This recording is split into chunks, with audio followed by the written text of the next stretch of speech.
두 번째 강의 하도록 하겠습니다.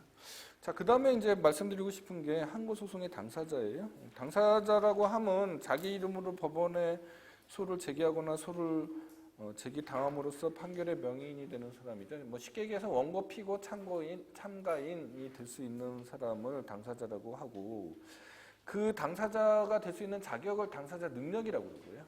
그 당사자 능력자 중에서 정당한 본안 판단을 받을 수 있는 적격을 당사자 적격이라고 합니다.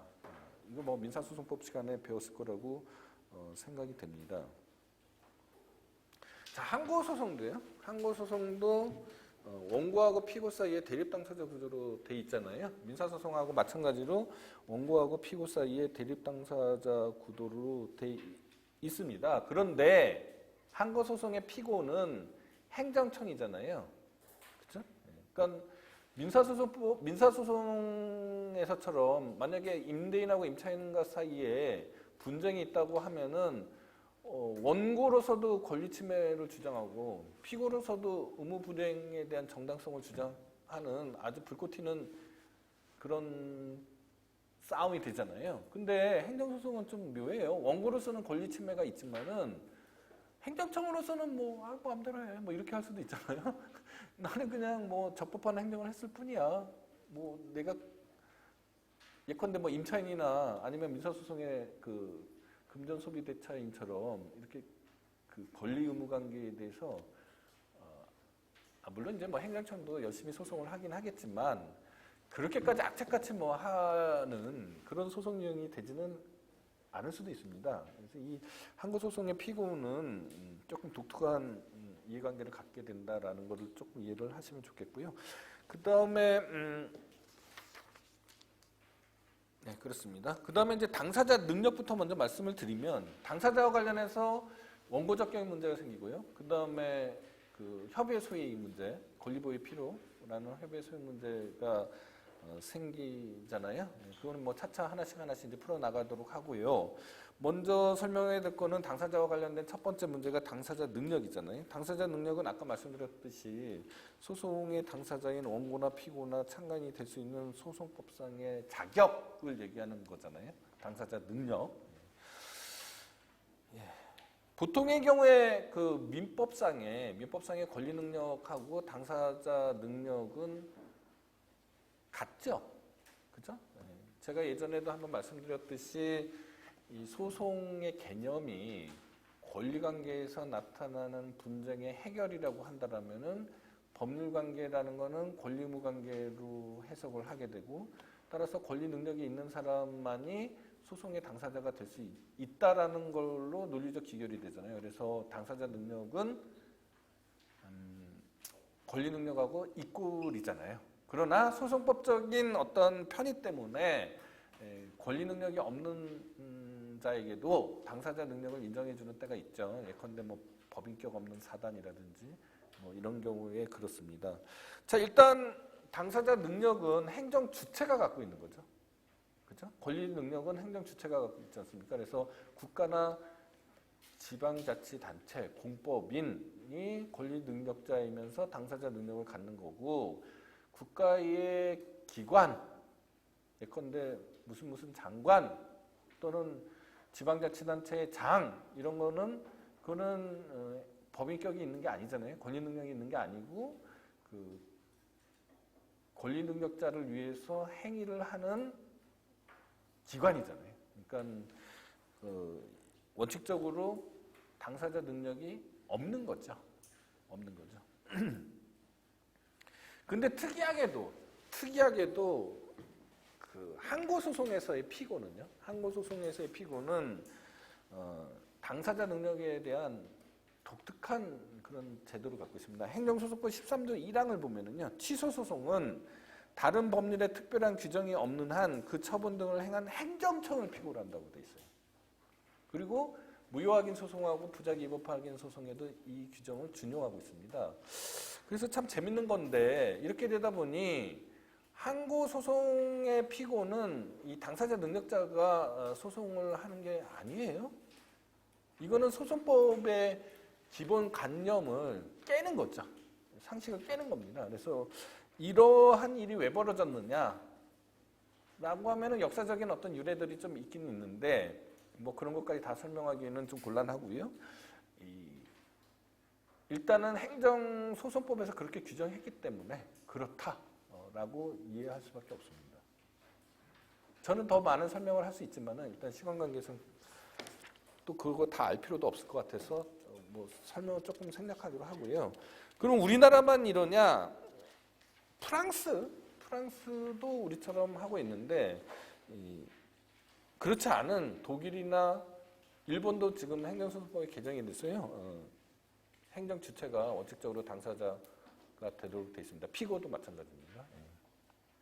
그럼 우리하고 같은 제도는 프랑스하고 좀 이상한데요. 프랑스는 객관 소송이 원칙이거든요. 우리는 주관 소송이 원칙인데 이렇게 되는 거는 정말 약간 상식을 깨는 일이죠. 우리 입법례가. 어쨌거나 뭐 행정소송법 13조 1항에 피고의 능력은 처분 청구로 해놨으니 행정청구로 해놨으니 뭐 그렇게 받아들일 수밖에 없죠. 법률이 그렇게 돼 있으니까. 그 다음에 또 하나 이슈가 되는 건 뭐냐면 지난번에도 말씀드렸듯이 자 행정조직 내부 문제는요. 행정조직 내부 문제는 그쵸? 소송으로서 개입할 수 없다고 그랬잖아요. 그 기관 소송이 인정되는 경우를 제외하고는 그죠? 왜 그러냐면 행정조직은 이렇게 개서제로 돼 있어서 이 행정조직의 통일성을 이루게 돼 있습니다. 근데 법원이 이게 개입할 수 없는 거죠. 일단 원고적 당사자 능력도 없을 뿐더러 기관 간의 소송이요. 그게 처분이라고 볼 수도 없죠. 처분은 대의적 효력이 있어야 되잖아요. 그런데 문제는 이런 조직이 있단 말이죠. 여기 이 피라미드 구조에서 벗어나 있는 그런 행정기관이 있고 이 행정기관이 이 특정한 어떤 국가기관의 기관에 대해서 또는 국가기관의 기관장에 대해서 처분을 했단 말이죠. 이렇게 되면 이게 진짜 곤란해지잖아요. 이건 기관 소송으로 처리했으면 좋겠는데 기관 간의 소송일 테니 기관 소송으로 처리했으면 좋겠는데 기관 소송은 법정주의잖아요. 그러니까 기관 소송을 제기할 수 없게 되고 이 분쟁을 그러면은 행정조직 내부에서 해결할 수 있느냐? 그렇지도 않잖아요. 왜냐면 얘는 지금 별동대처럼 나와 있기 때문에 피라미드 구조로 해결이 안 되잖아요. 그래서 이런 문제 때문에 문제가 됐었는데 판례는 이 경우에 그냥 특별히 항고소송을 인정해서 처리한 사례가 있고 그것이 그 87페이지 주 2에 있습니다. 여러분들 한번 읽어보시면 되는데 지금은 문제가 안 돼요. 지금은 입법적으로 해결을 해놨기 때문에 문제가 안 되는데 당시에 문제가 됐던 사례를 87페이지 주 2에다 써놨으니까 한번 꼭 읽어봐 주시기 바랍니다. 자, 그 다음에 중요한 거가 이제 원고적격이잖아요. 원고적격입니다. 그리고 피고적격은 아까 피고 능력은 항고소송에서의 피고만입니다. 그러니까 다른 소송은 안 되는 거예요. 같은 행정소송이지만 당사자 소송의 피고는 서울특별시장이 나오면 안 되는 거죠. 서울특별시가 피고가 돼야 되는 거죠. 대한민국이 피고가 돼야 되지 성북세무서장이 피고가 되면 안 되는 거죠. 당사자 소송의 경우에는. 항고소송만 대한민국 대신에 성북세무서장이 되는 거죠. 그거를 잘 이해하셔야 됩니다. 제가 우스꽝스럽게 사람이냐 사람이 아니냐 자꾸 농담 삼아 얘기했던 것들이 고스란히 거기에 적용되는 거예요. 무슨 얘기인지 알겠죠? 자, 원고적격에 관한 문제입니다. 당사자 적격은 특정한 소송 사건에서 당사자로서 소송을 수행하고 본안 판결을 받기에 적합한 자격, 정당한 당사자. 이거를 이제 원고적격이라고 설명을 하는데 이게 우리가 그 헌법소원을 보면은 조금 더 헌법소원에서 구사하는 용어를 보면은 조금 더 이해하기가 편해요. 헌법소원에 보면은 그렇죠? 기본권 침해 구제형 헌법소원이 있잖아요. 68조 1항. 헌법소원 보면은 자기 관련성이 있어야 되잖아요. 그러니까 원고적격이 바로 자기 관련성에 관한 얘기라고 생각하시면 되고요. 넓은 의미의 수혜이익 삼형제 중에 하나죠. 그죠? 일단 소송의 대상 적격을 갖췄느냐의 문제는 지금 다룰 게 아니고 나중에 이제 처분성 여부에서 다룰 문제고요. 주관적으로 이 판결을 선고하면은 원고가 구제를 받을 수 있는 거냐? 이렇게 따져나가면 원고적격의 문제가 되는 거고 객관적으로 이 판결을 선고해봤자 휴지 조각이다. 아무런 의미가 없다. 이렇게 되면 협의의 소의 이익이라고 해서 민사소송법에서는 권리보호의 필요 뭐 이렇게 설명하잖아요. 예, 그 문제가 되는 겁니다. 행정소송법도 그대로 이렇게 전환시키면은요, 예, 처분성 대상 적격의 문제는 처분성 문제가 되는 거고요. 그 다음에 그 헌법소원에서 말하는 자기 관련성은 이제 그 원고 적격 문제가 되는 거고, 그 다음에 민사소송법에서 말하는 권리보호의 필요 문제는 협의의 소익 문제가 되는 거죠. 그러면 지금 하고 싶은 거는 원고 적격의 문제입니다. 원고 적격의 문제. 보통 말입니다. 소송이라는 거는 아까 권리 의무 관계에서 나타나는 분쟁의 해결이라고 그랬잖아요. 그러니까 권리 침해가 전제가 되는 거잖아요. 그죠? 자, 그러면은 민법 총칙에서 권리를 뭐라고 정의를 하고 있어요? 상대방에 대해서 자기 부작위 급부 수인을 요구할 수 있는 법률상의 힘, 법상의 힘을 권리라고 하잖아요. 자기가 뭐예요? 뭐뭐 하라는 얘기고, 부작위가 뭐예요? 뭐뭐 하지 말라는 얘기잖아요. 급부가 뭐예요? 돈이나 물건을 내놓으라는 얘기잖아요. 수인은 뭐예요? 내가 너를 괴롭힐 테니까 넌 참아야 된다는 얘기지 않습니까? 그러니까 상대방에게 자기 부작위 급부 수인을 요구할 수 있는 법률상의 힘을 권리라고 민법 총칙 교과서 읽어보시면 그렇게 정의해 놨어요. 그러면은 이게 공법으로 오게 되면은 공권이라고 그러잖아요. 권리가 공권이 되잖아요. 그럼 공권은 뭐예요? 상대방에게 자기 부작위 급부 수인을 요구할 수 있는 공법상의 힘이 되겠죠. 맞죠? 네. 그런데 개인적 공권은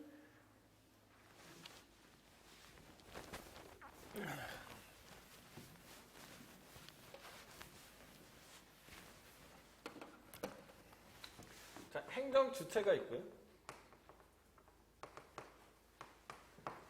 행정 객체가 있다고 하면 이게 행정 자격법 관계잖아요. 자, 행정 주체의 대표 선수가 국가고요. 행정 객체의 대표 선수가 국민이란 말입니다. 이 국민이 국가에 대해서 가지는 공권을 개인적 공권이라고 하고, 그죠? 국가가 국민에 대해서 가지는 공권을 국가적 공권이라고 하는데, 우리의 지금 관심사는 국가적 공권이겠어요? 개인적 공권이겠어요? 개인적 공권이겠죠. 네. 개인적 공권이다. 자, 그러면 개인적 공권의 3요소가 있죠.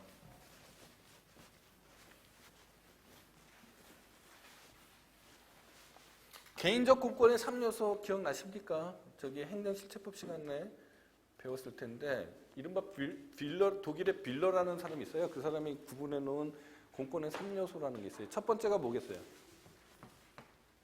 강행법구성이죠. 두 번째는요? 사익보호성이죠. 세 번째는요?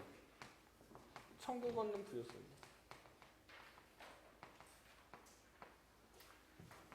공권의 3요소죠.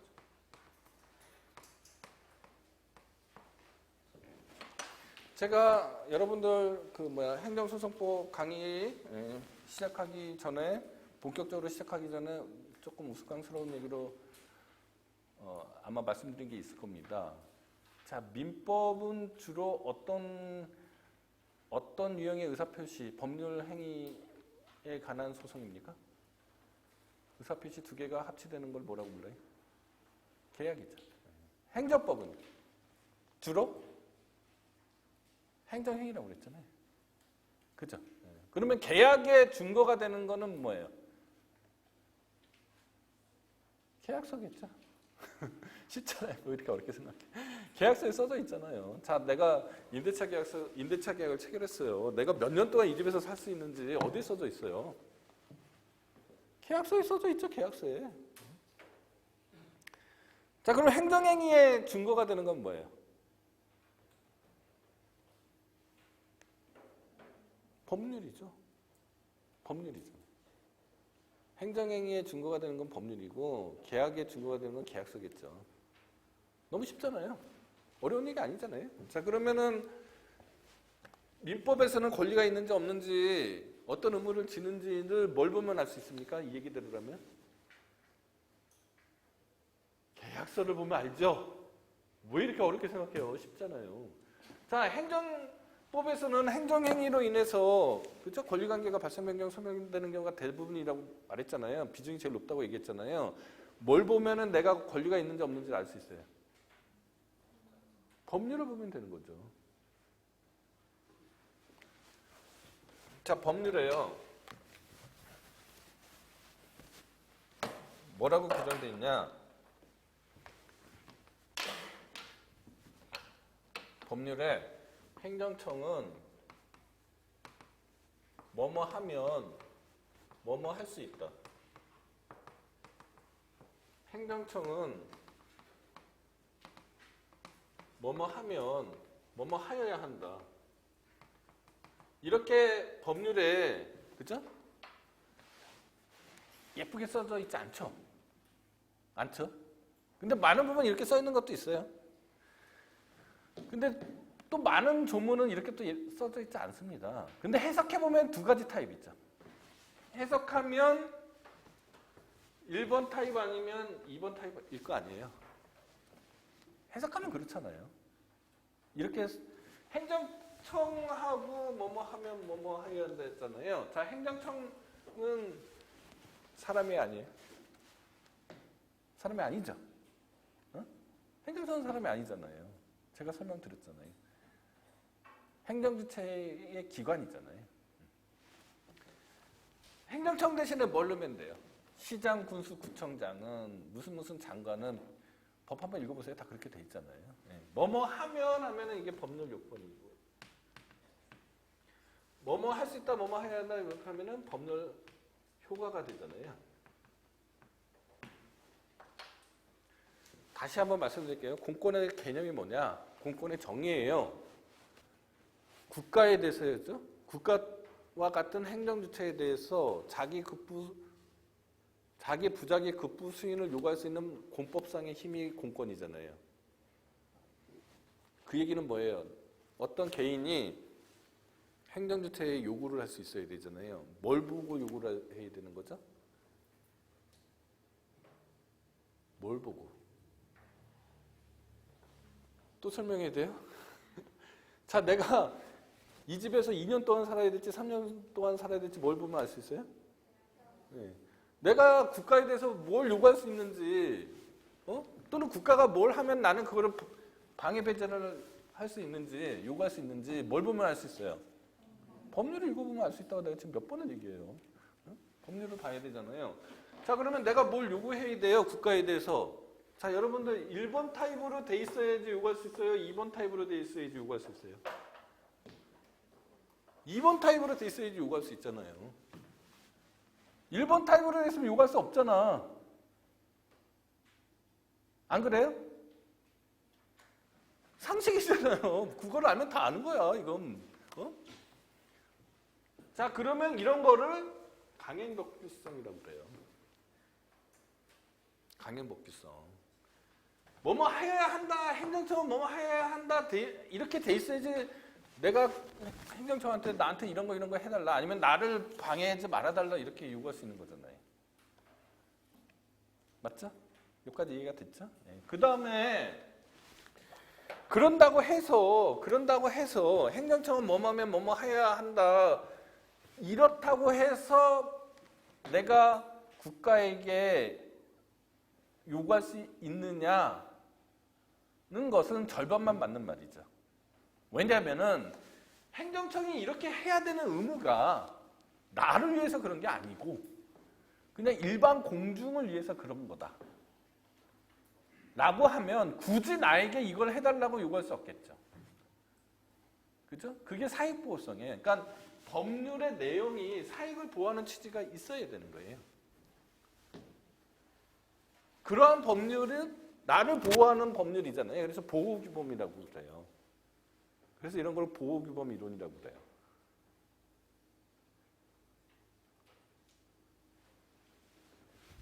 그 다음에 청구 걷는 부요소는 뭐냐? 자, 이렇게 돼 있다고 해서 권리라고 또 할 수가 없어요. 권리 침해가 있으면 관철시킬 수 있어야 되잖아요. 사법적인 방법으로 관철시킬 수 있어야 되잖아요. 근데 일제시대 때 제가 한번 말씀을 드렸는데, 일제시대 때는 행정소송법에 목록이 있고 그 목록에 해당하는 처분이어야지만 소송을 제기할 수 있었단 말입니다. 그러면은 거기에 해당하지 않는 거는 완전한 권리가 아닌 거죠. 그죠? 네, 그게 청구 권능 부여성이다. 자, 다시 한번 설명할게요. 이걸 잘 이해하셔야지 이 행정법과 행정소송법의 시작입니다. 시작. 어? 자, 민법에서 내 권리가 어디 있는지 알려면은 뭔지 알려면은 계약서를 봐야 되듯이 행정법에서 내 권리가 무엇인지 알려면은 법률을 읽어봐야 되는 거예요. 그죠? 네, 법률을 읽어봤더니만 행정청은 뭐뭐 하면 뭐뭐 할 수 있다. 행정청은 뭐뭐 하면 뭐뭐 해야 한다. 이런 두 가지 타입으로 해석이 된단 말입니다.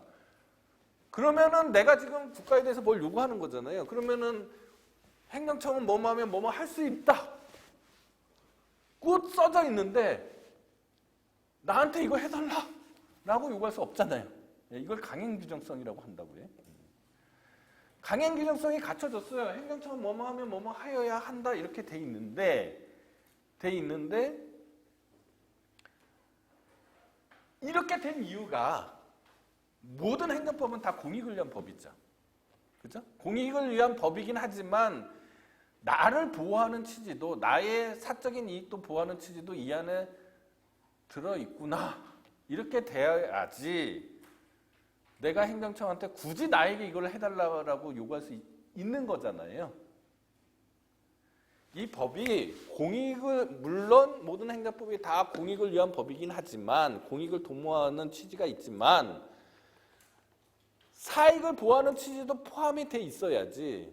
그리고 그것이 나를 보호하는 것이어야지 내가 국가에 대해서 나를 위해서 이걸 해달라고 할 수 있잖아요. 근데 국가가 사익보호하고 전혀 관계없이 공익보호를 위해서 의무가 되어 있는 것도 많잖아요. 그렇잖아요. 근데 그렇게 돼 있는 거를 제가 법을 잘 알아요. 알아서 국가가 앞으로 이렇게 행동할 것이다라는 거를 내가 예측하고 있어요. 아니면 또는 우연히 그러니까 국가는 공익만을 위해서 그 행동을 하는 건데 나는 그거를 이용해서 이익을 받을 수도 있잖아요. 그러면 근데 그거는 법률이 나를 보호하는 이익은 아니잖아요. 그런 걸 반사적 이익이라고 그래요. 반사적 이익. 근데 법률을 잘 읽어봤더니 이 법이요. 공익만을 위한 법이 아니에요. 보니까 사익도 보호하는 취지가 같이 들어있어요. 근데 그 당사자가 나예요. 그러면 이 법은 나를 지금 보호하는 법이잖아요. 거기에 따른 이익을 법률상 이익이라고 해요. 그러니까 법률상 이익하고 반사적 이익을 구별할 수 있어야 되는 거예요. 그죠? 네. 그 다음에 세 번째 청구 권능 부여성입니다. 그죠? 소송법적으로 관철시킬 수 있어야 돼요. 나의 권리를 침해했어요. 행정주체가. 근데 내가 소송법적으로 관철시킬 수 없어요. 권리구제를 못 받아요. 그러면 그거는 온전한 권리라고 할 수 없는 거죠. 그래서 독일 사람, 아주 옛날 고리고짝 사람이에요. 1920년대인가 몇 년대에 사는 사람인데 그 빌러라는 사람이 발음도 어려워요. 우리나라에는 그런 발음이 없어요. 독일어 발음이 우물라우트라는 거예요. 근데 그 사람이 이런 발음이에요.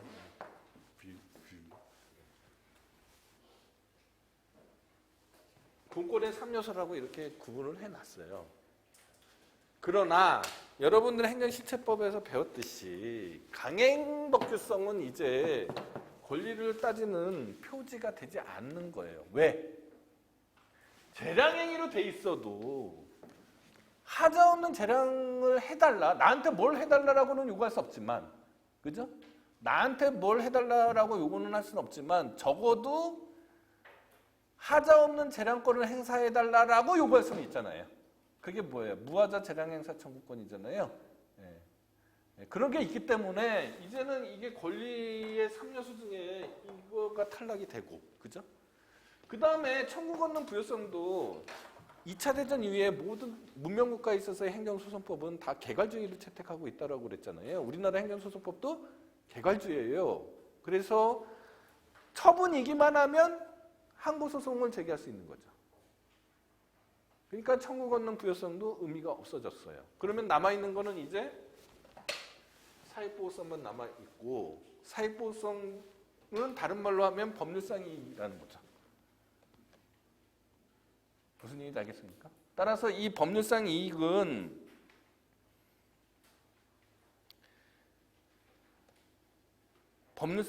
결국은 행정실체법적으로는 공권의 성립 요소가 되는 거고요.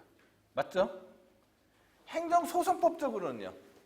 원고적격의 판단 기준이 되는 거고요. 국가배상으로 가면은요. 손해냐 아니냐의 판단 기준이 되는 거죠. 법률상 이익의 침해에 대해서만 국가배상을 해주는 거잖아요. 반사적 이익의 침해에 대해서는 국가배상을 해주지 않거든요. 그래서 이게 법률상 이익이 이 공법에서 곳곳에서 이렇게 중요한 판단 표지가 되는 겁니다.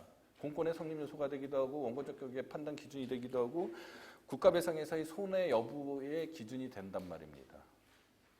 그렇게 이해를 일단 하셔야 되고요.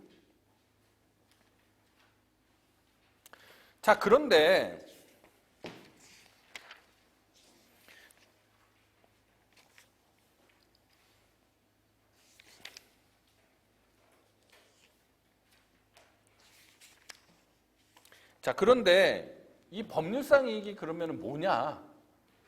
이 문제가 이제 첫 번째, 일단 법률상 이익이 어떤 역할을 수행하는 거냐라는 게 이제 첫 번째 이슈였잖아요. 그 얘기 이제 다 끝난 거고요. 두 번째는 법률상 이익이 무슨 뜻이냐예요. 이 문제가 두 번째 이슈인데, 근데 저는 이미 벌써 설명을 다 해버렸어요. 그죠?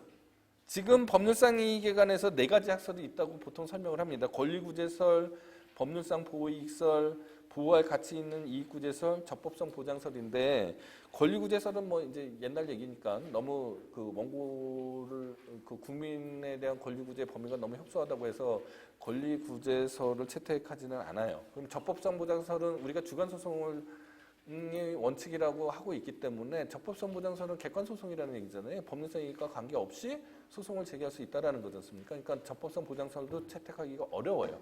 그러면은 결국 남아있는 거는 법률상 보호이익설하고 보호가치 있는 이익구제설인데, 법률상 보호이익설은 법률상 이익을 실체법의 해석을 통해서 도출해낸다라는 게 법률상 보호이익설이고요. 보호할 가치 있는 이익구제설은 그거 실체법하고 관계없이 소송법적으로 보아. 이 정도면은 재판으로서 사법작용으로서 권리구제를 할 만한 것이다 라고 하면, 보호가치 있다 라고 하면은 법률상 이익이 있다 이렇게 하자는 거예요. 근데 지금 저는 벌써 이 견해들에 대한 설명을 하기도 전에 뭐에 대해서 설명한 겁니까? 법률을 읽어봐서 공익과 관련돼 있는 취지에다가 사익을 보호하는 취지까지 같이 있다고 인정되면은 법률상 이익이 있다라고 제가 벌써 설명을 해버렸잖아요. 그럼 저는 지금 법률상 보호이익설에 있어요? 보호할 가치 있는 이익구제설에 있는 거예요? 법률상 보호이익설에 있는 거죠. 이게 통설판례입니다. 이게 통설판례예요. 실체법을 해석해서 말이죠.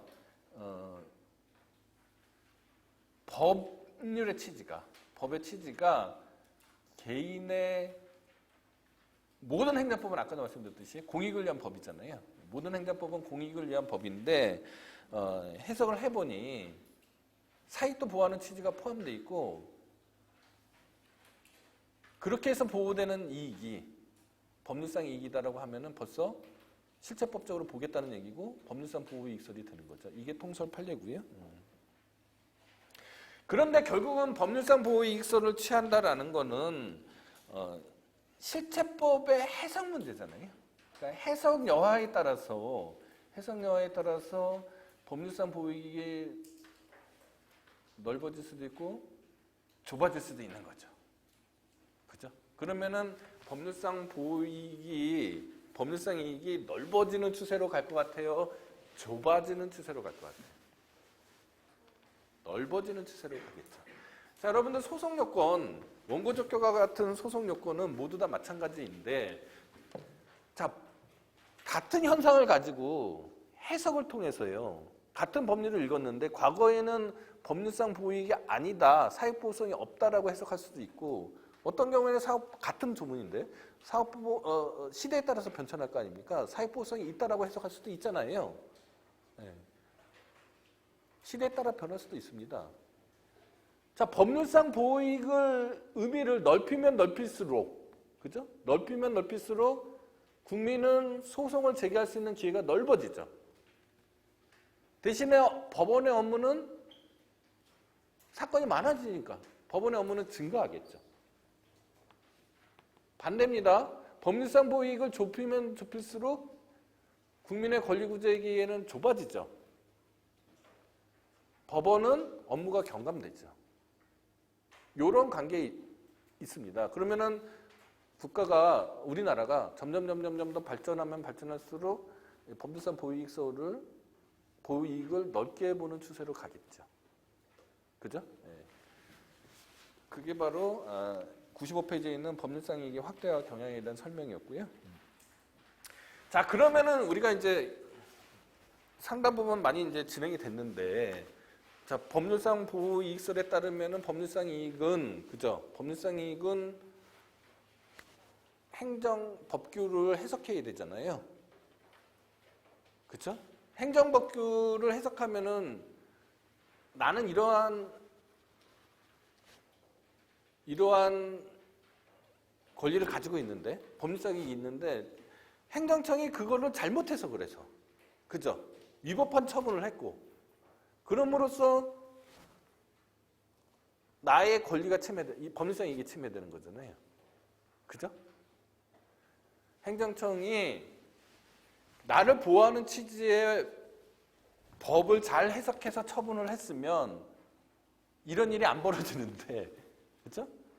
행정청이 나를 보호하는 취지의 법률을 잘못 해석하는 바람에 나에게 과징금 처분을 했다라든지, 나한테 뭐 정직 처분을 했다든지, 이렇게 돼서 나의 법률상 이익이 침해되는 거잖아요. 그러니까 처분의 근거 법률을 읽어봐야 되는 거죠. 일단 법률상 이익이 있는지 없는지를 따지기 위해서는 처분의 근거 법률을 읽어봐야 될 것 같아요. 그죠? 처분의 준용 규정이라든지, 근거 규정의 준용 규정이라든지, 아니면 처분의 절차 규정, 또 뭐 좀 읽어봐야 될 것 같죠. 그 처분과 관련된 법률의 전 취지, 법률상 이익이니까 전 취지까지도 뭐 넓히면은 뭐 읽어볼 수 있을 것 같아요. 맞죠? 그러면 더 넓게 헌법상의 기본권, 조항, 이런 것까지 넓힐 수 있겠냐? 에서 이제 막히는 겁니다. 판례는 처분의 근거 법률, 법률상 이익을 있는지 없는지를 판단하기 위해서는 당연히 법률을 읽어야 되잖아요. 실체법으로부터 도출하니까. 그러면 처분의 근거 법률이 그것이다. 처분의 준용 법률이나 절차 규정도 뭐 포함시킬 수 있다. 처분과 관계되는 법률의 전 취지 뭐 그것까지도 좋다. 그런데 헌법상의 기본권 조항, 예컨대 뭐 환경권, 헌법에 환경권이라는 기본권이 있잖아요. 그 환경권이라는 기본권을 가지고 법률상 이익을 주장을 하면, 그렇게 되면은 과연 이게 법률상 이익이라고 봐야 되는 거냐에서 판례는 부정적입니다. 판례는 부정적이에요. 그러니까 헌법으로까지는 안 넘어가요. 헌법상의 가치, 뭐 헌법상의 기본권, 따라서 환경권을 가지고 법률상 이익을 주장하면은 인정받지 못한다. 자, 그러면 새만금 사건이 있어요. 나중에 다시 설명할 겁니다. 근데 새만금 사건의 경우에는 환경권을 주장하는 사람들한테는 원고적 인정 안 했어요. 안 했지만 새만금 사업을 하려면 환경영향평가를 해야 되거든요. 환경영향평가는 어떤 처분을 하기 위한, 새만금 사업을 하기 위한 절차 규정이잖아요. 거기에서 원고 적격을 도출해냈습니다. 그래서 새만금 사업이 본안으로 나아가게 된 것이다. 오늘은 여기까지 이해하시고요. 더 자세한 새만금 사업에 관한 사건은 다음 시간에 더 설명을 해드리겠습니다. 자, 이제 하나만 더 말씀을 드리면, 마지막 테마입니다. 자, 그러면은 원고 적격을 인정받기 위해서는요.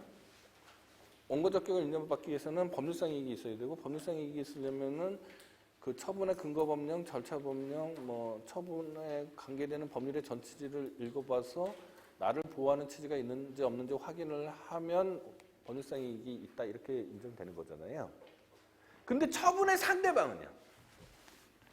처분의 상대방은 결론부터 말씀드리면은 무조건 원고 적격이 있다 라고 이해를 하십시오. 이게 이른바 상대방 이론이라고 합니다. 상대방 이론.